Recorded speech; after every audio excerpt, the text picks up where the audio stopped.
This is Transforming Lives One at a Time. Good afternoon. Happy that you have joined us for today. And of course, on this program, we seek to catapult individuals into walking into your destiny and fulfilling your God-given purpose. Today, we are discussing ways that we can resolve conflicts in the home, the school, and in our community. My guest today is Ms. Melina Allen, and she's a certified mediator for the past 9 years. She's employed in the Division of Health, Wellness, and Social Protection. Ms. Allen, good afternoon and welcome. Good afternoon. Thank you for having me. Yes. We live in a society now that we need constant intervention as it relates to solving problems or conflicts, whether minor or major. Firstly, tell us, what is a conflict and why is resolving conflicts important? So conflict, by definition, is a struggle between two or more persons, and it can be for needs, wants, morals, values, things like that. So conflict is also inevitable. So a lot of the times when we think of conflict, we think it's something negative and that we can get away from it. But conflict is something that we cannot get away from. It's a part of life. Conflict is the reason for a lot of things that have changed in life, but we need conflict so that we can have innovation and for things to happen. So it's inevitable and it's not a bad thing. Wow. Well, that is definitely an eye-opener for me, Yes, because we have always been taught from the time you hear the word conflict, it's like, okay, a conflict of interest, or someone is having a conflict, you're always thinking the person is coming with a cutlass or Correct, that's right. some kind of weapon to create some kind of injury. Exactly. Wow. Well, that's an eye-opener for me personally. Yes. How critical is education as it relates to solving problems that may arise, from time to time, whether it be the home, the school, the community, that kind of thing? So it actually is critical, because just like with other things that would happen in your life, the more you do something, the more you develop skills. That means the better you'll be at it. So if we are able to get the information on how we can deal with conflict correctly and how we can solve our problems, then we'd be able to, if we have those skills, we'd be better able to deal with conflict when it arises. So that is what would make conflict bad, as they would say, right? If it is we are not honing the skills that we need to deal with the conflict, then we will not be able to deal with the conflict effectively, efficiently, and in a healthy way. So it all ends up a win-win situation. Well, that's what we're hoping. That's what we hope, that people can learn from the skills that they develop with conflict. Yes. As it relates to conflict in the home, because of course we know that everything originates, it starts from in the home. How can parents instill the importance of dealing with issues and problems as it relates to siblings, even parents, that kind of? So the first thing they would need to do is lead by example, because dealing with conflict and a lot of the things that children do are learned skills, right? And learned things from the home. So the first thing would be to be a good example for the child. There are a number of ways that you can deal with it. You can probably have meetings. I remember growing up as a child and my family, we had meetings. So you have meetings to make sure that everybody is given a space where they could have their voice be heard. And if you encourage your children to talk, to have conversations with each other, to be able to express themselves. If, for example, you see your children do something as it relates to conflict resolution, they probably have an issue in sharing something, yes, and you notice that they resolved it themselves, you need to give them a bit of praise. You let them know, oh, this was nice. It was really nice that, that you could have not given her some, but you were able to share your toy or your snack with them. If it is we give them that praise, then they'll want to do more, because just like we as adults like praise, yes, children love praise. So if it is we practice what we preach, we have meetings, we give them that space that they have the opportunity to talk to each other and work things out, you have meetings, then those are some of the things that parents can do to ensure that they instill healthy conflict resolution styles for their kids. Right. So it's not like do as I say And not as I and do. not as I do. No, You lead by example. Correct. Because sometimes you would have situations where there may be a problem at the school. And the parents, some parents would march down to the school and they already have a mindset. Okay, I didn't want anybody touching my child. And they already went with that kind of mindset. Correct. Now, what I think that what happens there is that we have to recognize as parents that our children are always looking at us for the example. Exactly. So when a parent marches down into school and is abusive and, you know, that kind of example is not a good example to set at all. Exactly. Yes. Exactly. How we deal with things, that would be what they will mirror. So we have to be very careful, because when you have toddlers, you may say something and then 2 days later you hear them saying the exact same thing. So you're not thinking that they heard or that they would say it, but the reality is they are at a stage in their life where everything that you do, they would want to emulate. And as parents, we are the first role models. Yes. So if you are a child's first role model, that means that they will model what you do. They may not model everything, but you still have to be careful what you are showing them. Wow. Yes. Yeah, because it's so important, the roles that parents play, because in those early developmental stages of a child, it's like you're having a sponge. Correct. And that child is just soaking up all the information. Exactly. So whether you want to use expletives or whatever, that child is soaking it up as this is the way it should be done. Correct. How mommy speaks to daddy, that is how the way it is supposed to be done. How you deal with your brother or deal with your sister. So I think it's very, very critical that parents recognize just how important their roles are, first and foremost. I'm talking about before we even get into the schools. Exactly. Because you are sending your charges out to the school. The teacher is supposed to be teaching, but half of the time they are spending trying to discipline your child. You know, so we have to look back at all those things. The foundation. How important is that foundation? Just delve in a little bit more. Yes, about that. and the thing about it is, what we need to remember is that we have children coming from different households, Yes. different walks of life. So now the teacher has to deal with all of those things. But like you said, having a good foundation can affect how a child is going to go about dealing with different aspects of their life. So it's very important that we lay a steady foundation that they are Yes. able to come out as citizens that we could be proud of. Yes, definitely.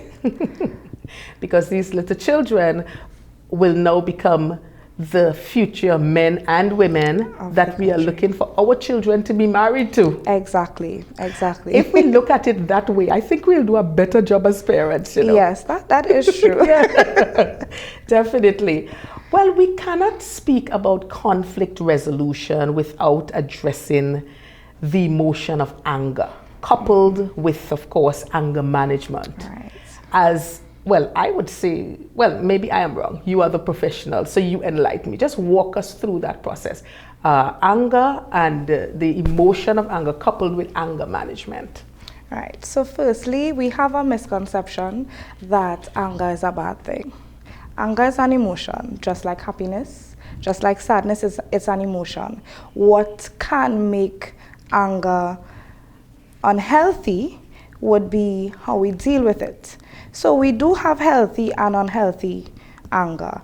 Healthy anger would be you being able to acknowledge that you're angry, but still handling the anger in a way that you can come to the person respectfully and let them know, this was not something that I appreciated, and I would appreciate if you don't continue doing it. However, if I come with an outburst, Yes. that is unhealthy anger. So the problem is not the emotion, it's how we deal with the emotion, all right? And that is something that we have to learn as well. Just like how we have problem solving skills, we have anger management skills as well. So that is something that we need to learn as well.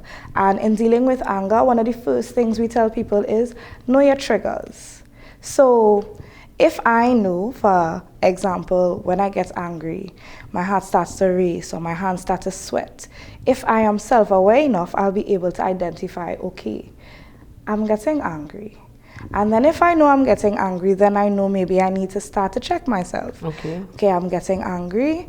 Maybe I need to take a walk. Maybe I need to take a deep breath, especially in the settings that you're in. Because the reality is, if it is when you're angry, you have an outburst at work, that could mean loss of job. Correct. Right? So we have to learn how to control our emotions. So the first step would be to learn your triggers. After you've learned your triggers, then you need to know how to handle your anger. If it means, like I said, take a deep breath. If it means you go to, like, if it's long term, you go to the gym. So you go to the gym to release stress. You know, a lot of people say that some people use it to release anger, but you have to figure out who you are. It's about being self-aware. And as long as you are self-aware enough to know that you're angry, you're self-aware enough to figure out your triggers, then you will be able to handle situations better. So, to reiterate, anger is not bad. It's just how we deal with anger that can either be good or bad. Right. Well, I am looking at it. What I'm hearing from you is that introspection is needed. So from the time you confront a situation, you have to know yourself. Okay, Dianne, you know that this, from the time your palms start sweating, you know you're getting into a kind of mode that could be detrimental. Yes. So let me take a walk. Let me jump into my car, take a drive. Yes. Let me probably call a family member and just talk it out, or walk away. Yes. But sometimes we talk about these aspects, but in the heat of the moment, especially for example, in the schools. Right. In the heat of the moment when something is happening, you know, a lot of other children will come together and, you know, they say, yeah, but why he tell you that? And before you know it, you are now thinking, I am not walking away because I would look as if I'm weak. Let's talk about that. How could we really walk away? And the thing about it is that is a reality that children face daily in the school system.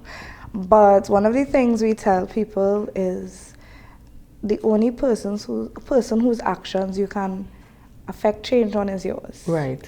So yes, someone may get you angry, but if you know for a fact that that is not who you want to be, or that is not what you would like, or if for a split second you know that that is the incorrect thing to do, the only person whose actions you can change is yourself. Yes. So that is because the reality is sometimes we get angry. If you go to the gas station, somebody skip you in the line. That is something that can be angering.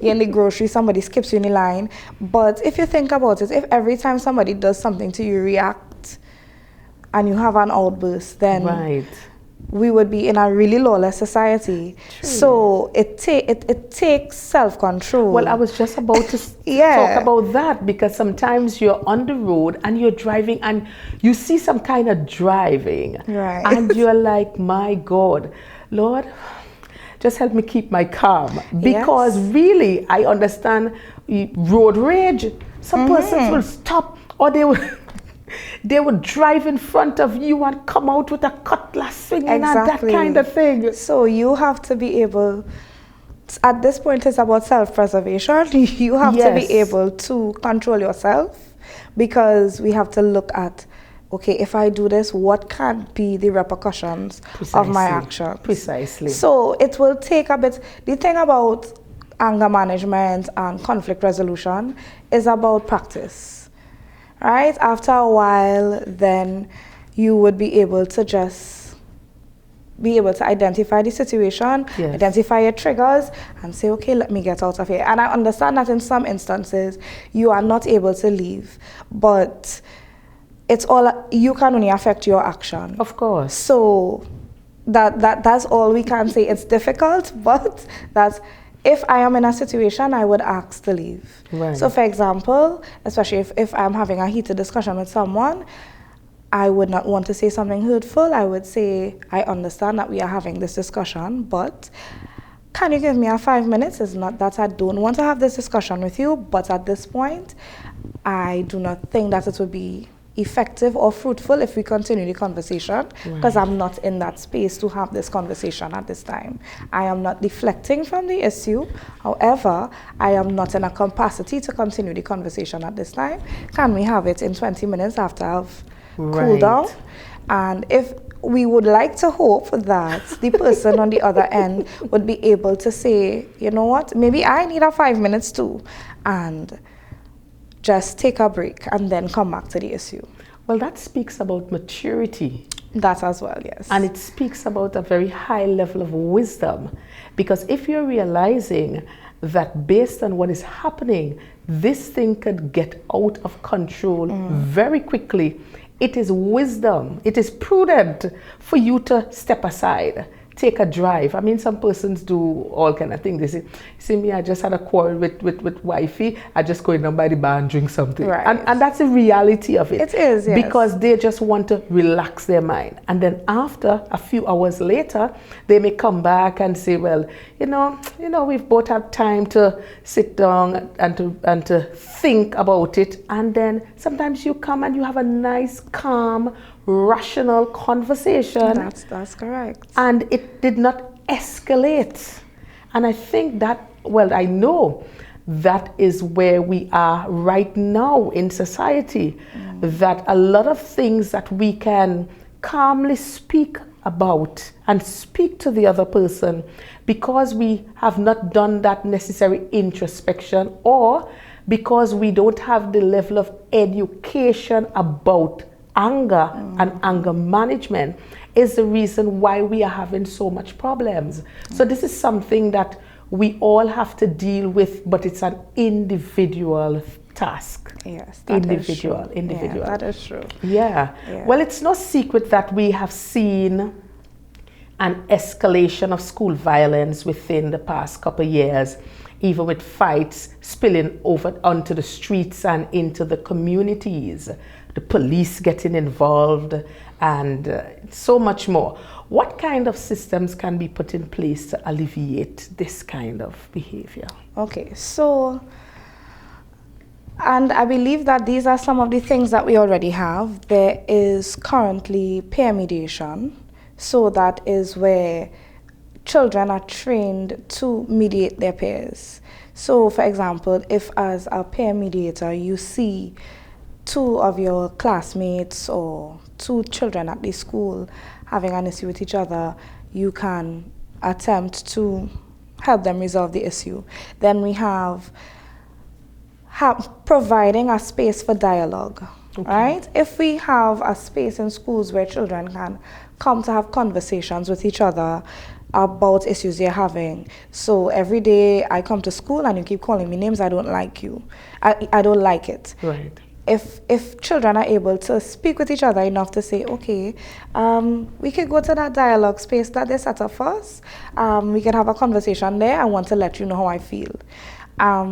We need better relationships all around within the schools. We need better. Long ago, when a parent sent a child to school, they sent their child in the care of that teacher. Yes. If that teacher calls them and tells them, your child did this, it was never a matter of, I don't believe you. Right. Right? Because you expect that in the capacity of a teacher, we can trust what you are saying. Of course. And then the matter will be dealt. So you had a good parent-teacher relationship. So we need better parent-teacher relationship. We need better child-teacher relationship, where children are comfortable to speak to the teacher as well. And if we can improve all of these relationships, then it would be easier to address a lot of the issues that we're having. Because if a child feels comfortable to come and speak to a teacher, and they're comfortable to speak to their parent, then we would know a lot more of the issues that are happening, and we can be proactive instead of reactive. Right. Yes. Well, I'm always thinking that in as it relates to the parent and the teacher, there should always be collaboration. Correct. But many times you call a PTA meeting, and listen, most of the schools would have 800 students. And sometimes for the PTA meeting, you don't even see as much as 100 parents. Yes. And I think this is an area that the parents has to do some introspection, because if it is that you want a good collaboration with the teachers and good collaboration with the principals, because at the end of the day, you want your child to excel, you want your child to succeed. But if you are not reaching out, sometimes just drop into the school. Hi, miss, how are you? I just came to check up on Cheryl or on Harry. You know, I want to find out any areas that you think we can improve on in terms of the homework, in terms of his general deportment, all these kind of things. So we need collaboration, and we have to understand as parents, it is vital. If we want to see the end result, the good end result, we have to put in the work. Exactly. But let's just take a short break and we'll be right back. Viewers, we're gonna take a short break. You're viewing Transforming Lives One at a Time. Are you looking for beautiful and durable flooring for your home or office? Check out D-Cell's Tile and Ceiling Center, Store Bay Local Road, Bonacord, Tobago, opposite the primary school. Our high-quality ceramic and porcelain tiles come in a wide range of colors, patterns, and textures to suit any style and taste. From sleek and modern to classical and traditional, your floors and walls will look great for years to come. D-Cell's Tile and Ceiling Center, open Monday to Saturday from 9 a.m. Call 460-8802 or 639-8281. We've got you covered. Welcome back, viewers. Transforming Lives One at a Time. You are viewing. Okay. We want to piggyback on a question that I had asked earlier. Why is resolving conflicts important? So, firstly, I don't know about you, but for me, when a conflict is resolved, I have a peace of mind knowing that we have addressed this issue, it's over with. Yes. In the workplace, it can make work easier. It can make you more productive, because if I'm in a space and I'm not comfortable because I'm in conflict with my co-workers or my manager, it's going to be difficult for me to get off that bed. Yeah. I'm not going to want to come there. So resolving conflicts can make things easier. It can also even bring innovation, because like I said, conflict is not always bad. For example, we could have a meeting and we're deciding what color t-shirt to wear. You say red, I say green, that's a conflict. Yes. However, how we handle it is, I could ask, but why not green? I like green, that's my favorite color. Right. You say, okay, yes, but we're going on TV. If we're going on TV, that's not going to go well with the background, that kind of thing. Then I'm like, oh, okay, that makes sense. So in instances like that, it helps to get a solution to something that could be detrimental in the future. Right. And I'm giving a small example, but yes, this is how things happen. This is how change happens in the world. But when people in conflict, not bad conflict, but healthy conflict, then we're able to get to that point where we could say, okay, we'll go it this way, not that way. Right. So it can make for innovation, and it can make life easier. It can improve communication. It can build trust, because if we have a conflict and we don't resolve it, I am not going to be able to trust you. True. Because I have a preconceived notion of who you are based on the conflict we would have had before. So for example, if we are co-workers and we have a good relationship and you step on my foot, I would assume that it was a mistake because we have a good relationship. Right. But if we don't have a good relationship and you step on my foot, I would automatically assume you did it on purpose. And there's a possibility you didn't. But if we resolve the conflicts that would have happened in the past, then I would know, okay, no, she didn't do it on purpose, because even though we have issues, we still talk it out. So there's no bad blood. Yes. So those are some of the reasons why resolving conflict is important. And that communication, it's because, as you rightfully said, that peace of mind. Because for me personally, whenever I have something that is bothering, listen, it's the most uncomfortable feeling. Sometimes you wake up in the night you're dreaming like, it. I'm telling you. Yes. And you just want to get it right. Because I don't want, I always tell my friends, I said, listen, I don't want anything to disturb my peace of mind. Exactly. Life is already hard. You don't need to make it harder. Yes. Definitely. Yes. So that I can attest to that, definitely. Yes. I know we spoke about how should persons approach conflict, and how do they identify the root of the conflict and their way of expressing their needs and wants effectively? So firstly, we need to identify that there is a conflict, because a lot of people are in conflict and they're not even aware. Wow. Right? So if we don't know there's a problem, we can't fix it. Okay. So the first step will be to identify that there is a conflict. Then the second step should be to identify what the root cause of that conflict is. In our profession, one of the things we have learned is sometimes you may have a conflict about one thing, and when you start having that conversation, you realize that that is not why we're here. We are here because of, we call it underlying issues. Right. Right? So something would have happened in the past, it was not addressed, and now we're here because something else has happened, and this is the straw that broke the camel's back. Okay. So we're here for this, but really and truly there are other underlying issues. So we need to identify the root cause of the issue.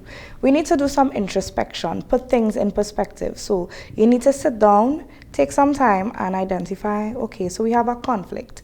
What are my needs and wants in this conflict? Right. And then we need to think about the other person and think about what are their needs and wants in this conflict. And then we can put it in perspective. When you put it in perspective, at that point you tend to see, okay, if it is he wants this and I want this, then you start to brainstorm on ways that we could come up with a solution, right? And another thing that is really important in conflict resolution and solving conflict is listening. And I like to tell clients, there's a difference between hearing and listening. Hearing, you can do that subconsciously. I can hear someone knock on the door. It was not my intention to hear it, but I heard it. However, if I'm listening, that means I am putting things in perspective. I'm paying attention to what the person is saying. I am going to be empathetic about what they're saying. So listening and not hearing. We need to listen to what others are saying and be empathetic. Empathy is one of the things that can determine how successful conflict resolution is, because if I can understand your perspective, I could understand where you are coming from, then it means that it can affect how or what I am willing to forego.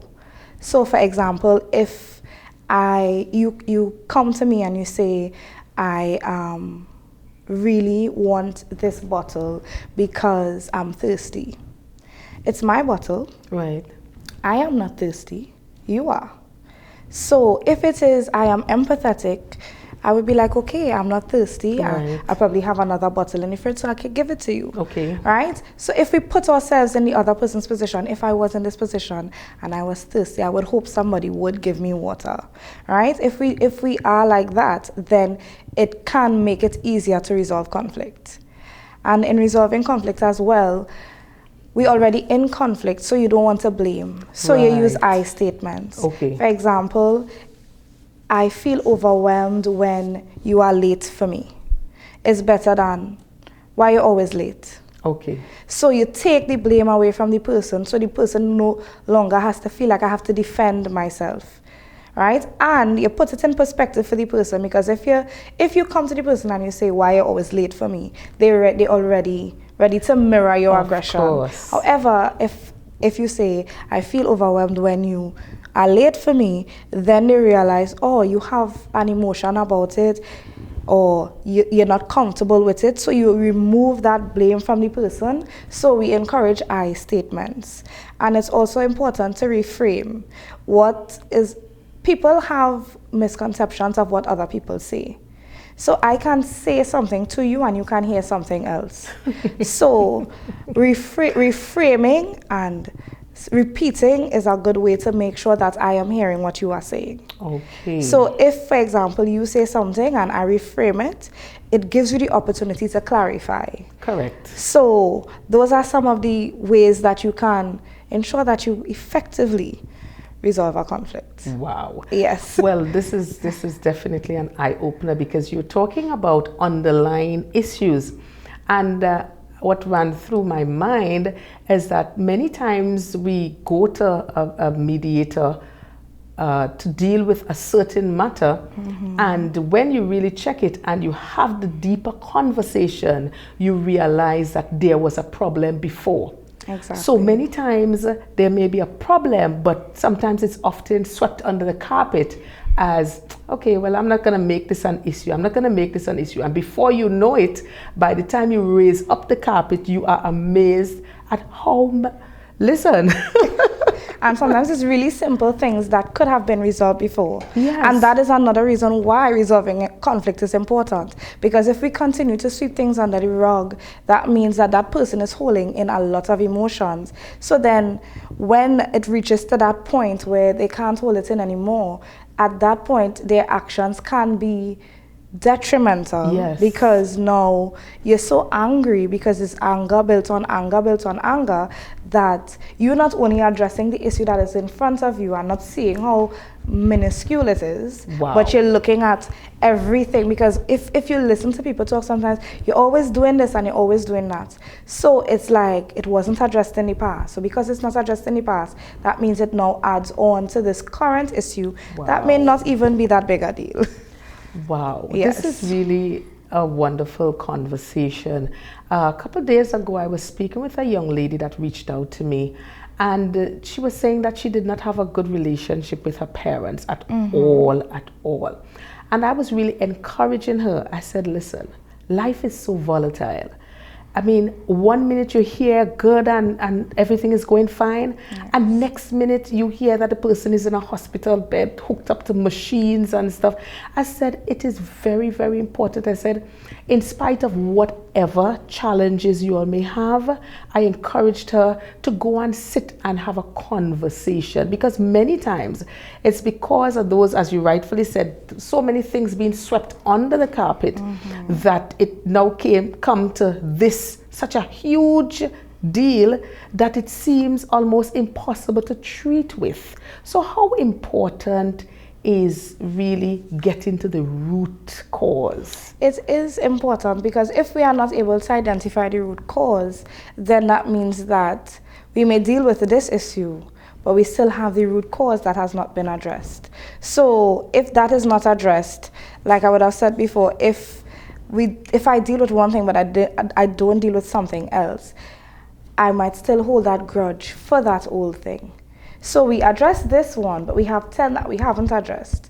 If you do something to me, I may still feel as though, but you're doing it again. Right. Because this was not addressed. So it is very important that we address everything to make sure that we can start on a clean slate. Yes. Because the reality is, a lot of the times, because we have a misconception of what someone may mean, they may not have even meant that. However, having a conversation, you might clarify some things really easy. Like, you know that time when you shout at me, I shout at you? Right. That time it wasn't even meant to hurt your feelings, yes, right? So that would have been an easy fix. However, we didn't address it, and now here we are, 10 steps later, wow, holding on to grudges that people probably...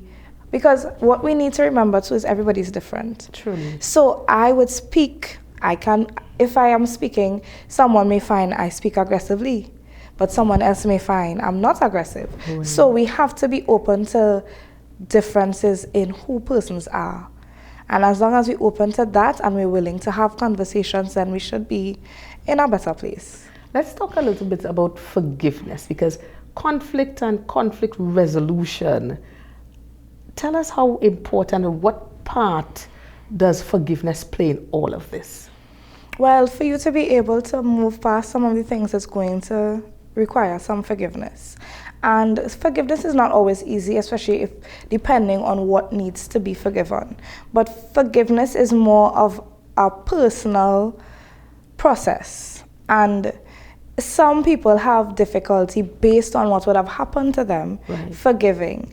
At that point, I would recommend, if it's difficult for you, to seek help, because there is help out here. So there's counseling. Counseling can help you go through whatever trauma you'd have gone through, that you are able to now forgive the person. Because not everything is going to be easy to forgive. Truly. Right? So we have to be open to know that I need to forgive this person. However, at this point, I cannot.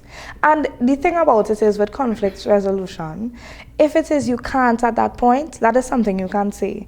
Communication is the key. Yes. So if I can say, I understand what you're saying, I understand that you're sorry, but at this point, I cannot accept it because I need to work on me a bit and it still hurts, but I need some time. So if you could give me some time, we could probably come back to the conversation in a few months. But as of now, I appreciate that you have apologized, but I don't know that I can forgive you at this point. But if we can have conversations like that and be open about how we feel and be willing to accept that sometimes we may need help other than we can give ourselves.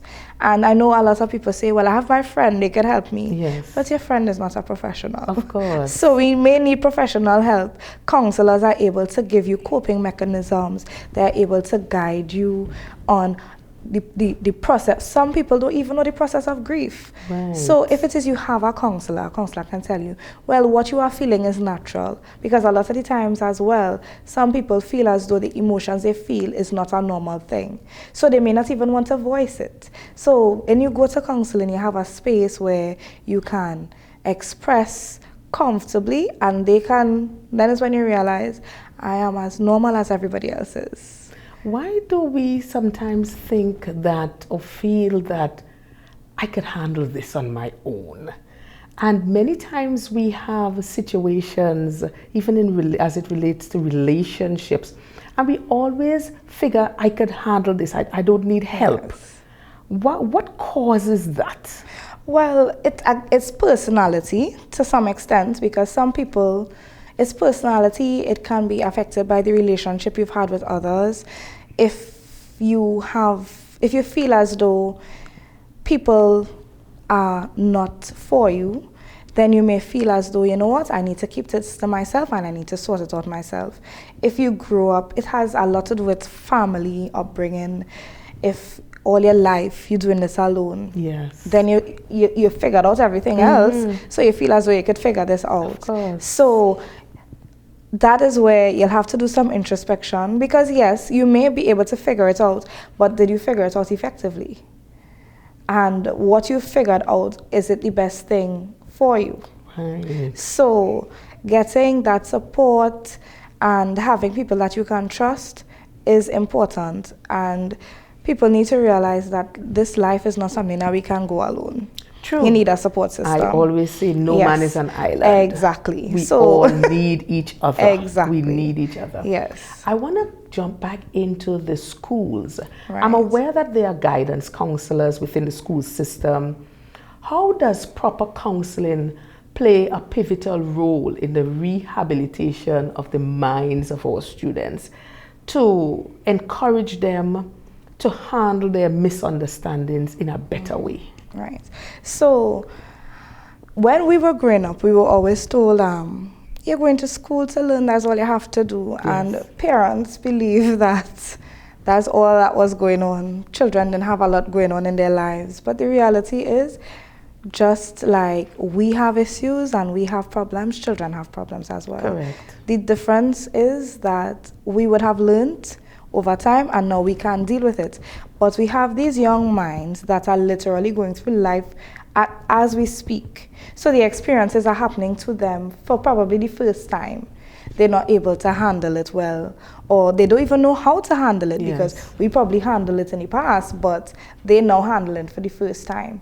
So equipping them with that counseling can be effective, because now you have somebody that you can trust, that you can talk to, that's an adult, that can guide you because they have the skills, the skill set, the mechanisms, the tools to help you with your stress, to help you with conflict, with all of those things that you're going through at school.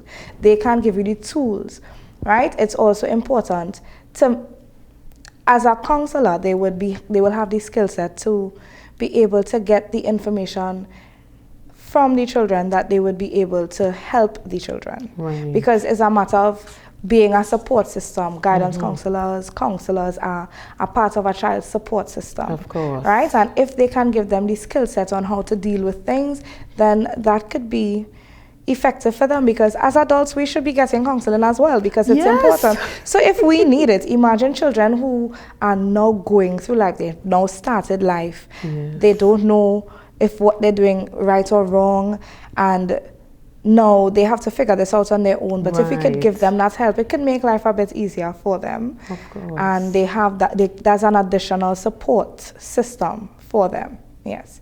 Wow. Yeah.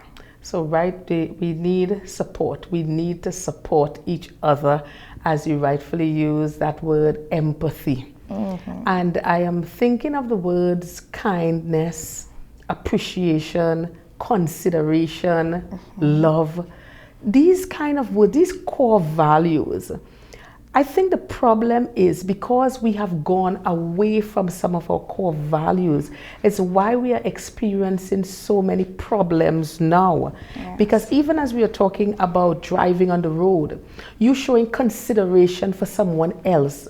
You see a senior citizen trying to navigate a drive or something like that, or you see them coming out of the grocery and you just, just a kind consideration. Yes. I was looking at a video some time ago, and this senior citizen was trying to cross the road with a walker, and these two gentlemen came out of their cars. One took the walker and one lifted her and took her, and I was like, oh my gosh, just a kind word, just a kind gesture. And if we are to do this and really do it with the kind of heart that we are supposed to, we will definitely have a transformed society. Exactly. But at this time, we're going to take another break, and we will be right back. You're viewing Transforming Lives One at a Time. Stay with us. Are you looking for beautiful and durable flooring for your home or office? Check out D-Cell's Tile and Ceiling Center, Store Bay Local Road, Bonacord, Tobago, opposite the primary school. Our high-quality ceramic and porcelain tiles come in a wide range of colors, patterns, and textures to suit any style and taste. From sleek and modern to classical and traditional, your floors and walls will look great for years to come. D-Cell's Tile and Ceiling Center, open Monday to Saturday from 9 a.m. Call 460-8802 or 639-8281. We've got you covered. Welcome back to Transforming Lives One at a Time. Today we are speaking about resolving conflicts. My guest today, Miss Melina Allen, and she's a certified mediator and is employed in the Tobago House of Assembly. Miss Allen, let us know, what is mediation? Because we've heard the word different times, and some persons, they would be like, what exactly is mediation? So mediation in relation to the profession is an alternative to litigation. So you have any issue that is non-criminal, you can bring it to mediation and we can help you resolve it. We are not judges in that capacity. We are, long ago we had where anytime family members have an issue, you go to an elder. Yes. Right. So this is the modern day version of it. Okay. So we have been trained, we are certified by the Mediation Board of Trinidad and Tobago. Right. And only after you are certified, then you can practice legally to be a mediator. So we are there to help you come up with solutions. We are not there to tell you what to do. Okay. Because we are not there to judge you. So when you come to a mediation, it's not about proving to me that you're right. All right. It's about we're having a discussion, and we are there just to navigate to provide a healthy space for persons to resolve their conflict. Because the reality is you can't resolve your conflict on your own, but sometimes we have difficulty conversing with each other one-on-one. So it's just an opportunity for you to have a space where you can have a healthy conversation. And mediators are supposed to be unbiased. So we are trained to be unbiased, right? We are also supposed to be neutral. Okay.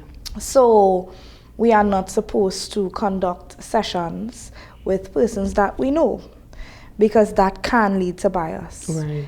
Or conflict of interest. Conflict of interest. So as long as the parties are persons that we don't know, then we can have a conversation with them. It is legally binding as well. So we are just there to help persons come up with a formal agreement. Okay. Because we have agreements by word of mouth, but we have something formal where people black and white. Yes, yes. So there is help for the persons who may be listening, viewing right now, and they have this situation and they may feel, listen, I think I can handle this on my own. And I would like to say to you that there is help. Even if you think you can handle it on your own, sometimes we need a third-party intervention. It is wisdom. So you have no excuse. There is help, and I would encourage you to seek help so that you can get your matters resolved in the best possible way and in a most professional manner. What are some of the ways persons can adopt in an effort to solve matters peacefully before it even reaches mediation or even the courts? So, like I would have said before, because there's a theme, right? Yes. The theme is empathy. Be empathetic about each other. Listen, actively listen.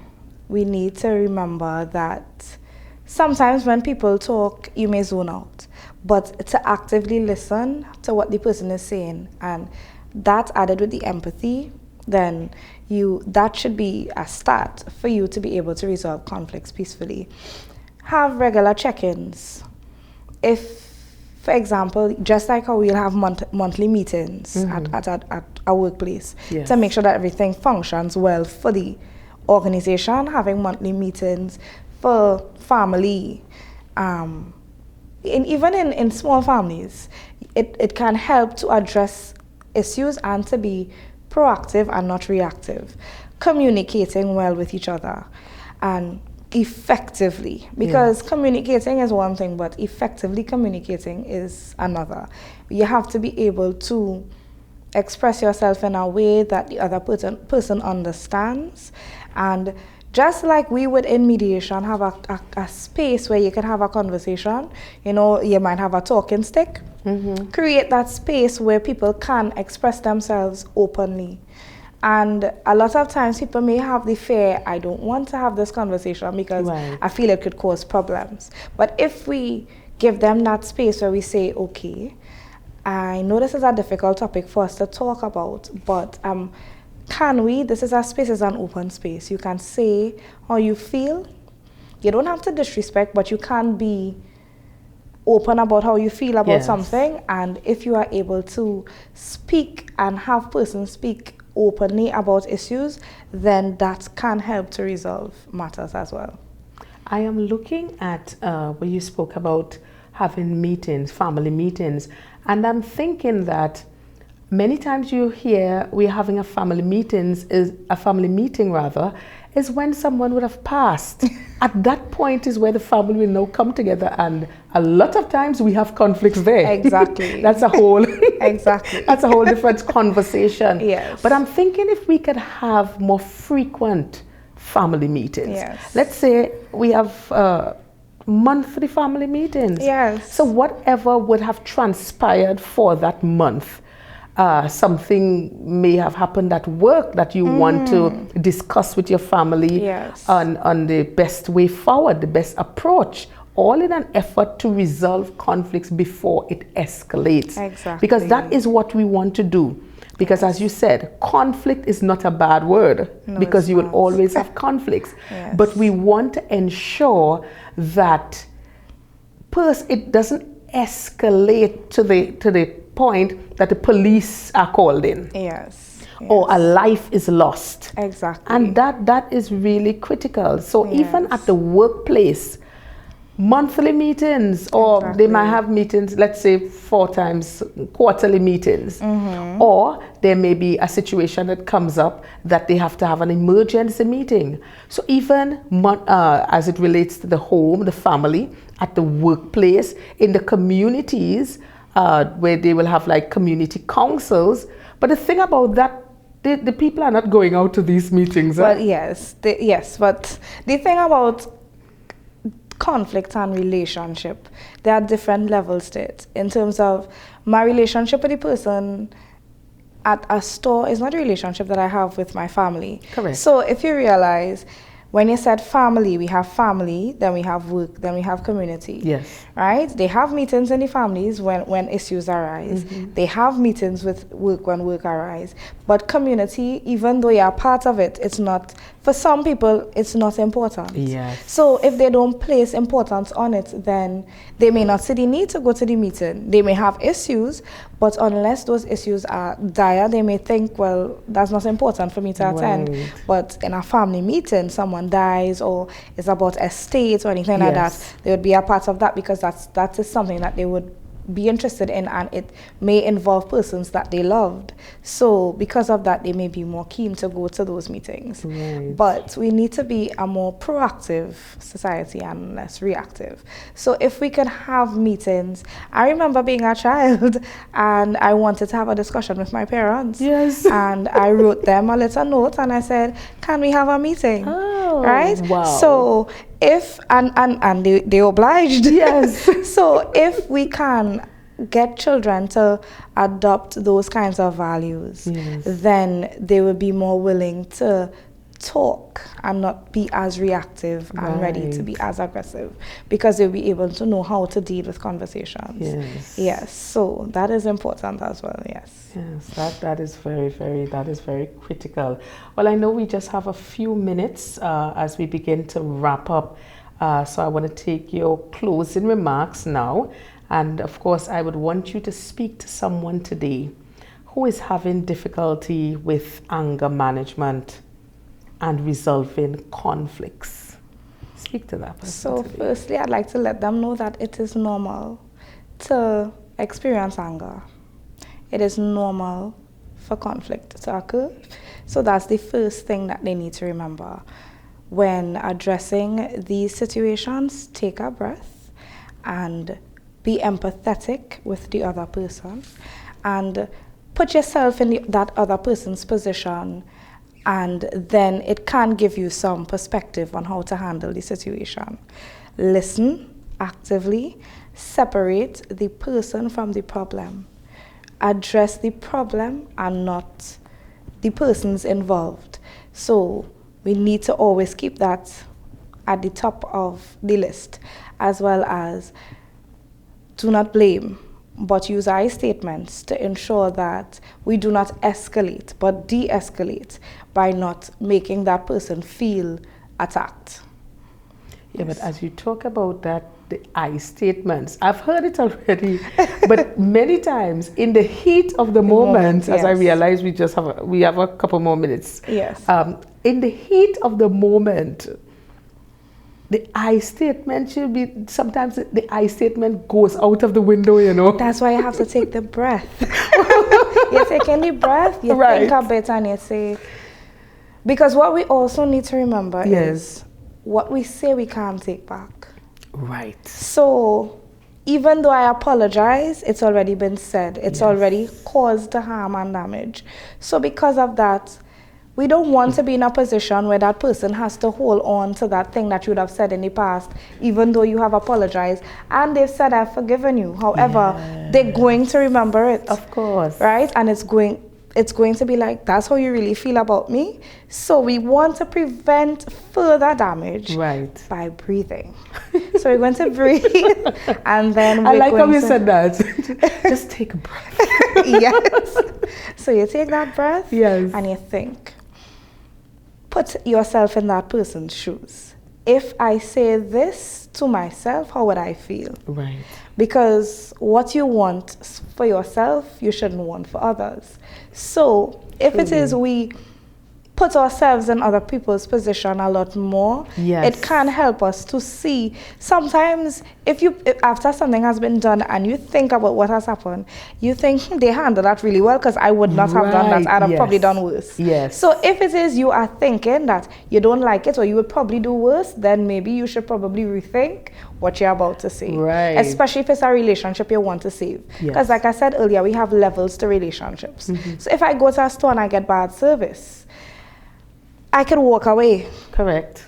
I could just keep my money in my pocket and I can leave. So in a situation like that, because the relationship is not a close relationship you have with the store owner, whatever, you might be quicker to walk away from it, right? However, in a relationship with a family member, you may not be able to walk away from the issue. You have to deal with it. Of course. So the way we handle relationships should affect the relationship that we're in, or the relationship that we're trying to save, because it should be about saving relationships. Right. So we have to be careful. I mean, we need to put ourselves in that person's position, especially if it's family.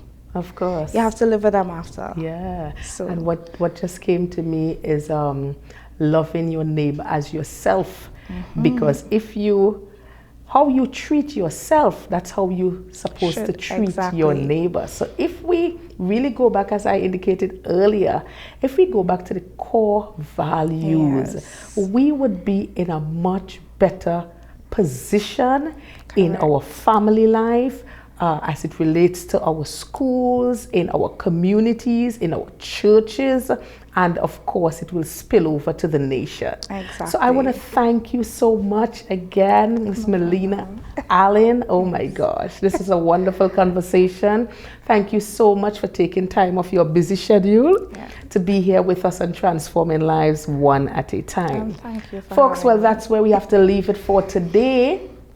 I tell you, it has been a mouthful of information.